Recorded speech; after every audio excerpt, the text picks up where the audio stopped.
Hello and welcome everyone. Today we're going to do a deep dive into a crucial economic topic that affects everyone, inflation. So what is inflation? Simply put, inflation is a rate at which the general level of prices for goods and services is rising, and subsequently purchasing power is falling. When inflation is occurring, each unit of currency buys fewer goods and services than it previously did before. All right? So imagine you're at the local deli, right? And the bacon, egg, and cheese used to be $4. Now it's $5, right? And that's happening with general goods, basic goods and services all across the city or country. And that's a sign of inflation.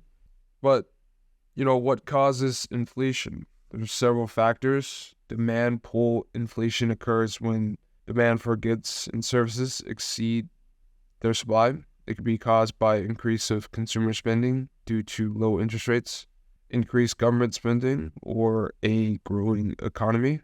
On the other hand, cost push inflation occurs when the cost of production increases, causing producers to raise prices to maintain their profit margins.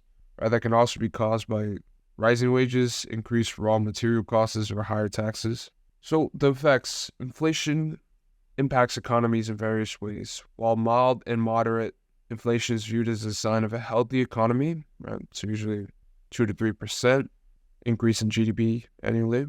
High inflation can reduce the purchasing power of money, meaning your money buy less than it did before, pretty significantly if there's too much high inflation. It can also erode savings if the return on investment does not keep up with inflation. For example, if your saving account only gives you APY of 0.01%, if inflation was 2%, then effectively you have lost money that year because your purchasing power went down. So how is inflation managed? That's where the central bank steps in, like the Federal Reserve in the U.S. steps in. The Federal Reserve is the central bank in America. They use monetary policies such as adjusting interest rates to keep inflation within a target range. The aim is to maintain steady inflation, avoiding both deflation, right, falling prices.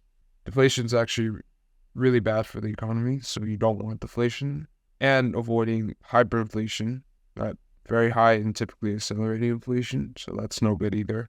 Hopefully that's given you a good idea of how inflation works and what it is. Remember, if you're keeping money in a bank that does not pay a high APY, effectively you are losing purchase power every year to inflation.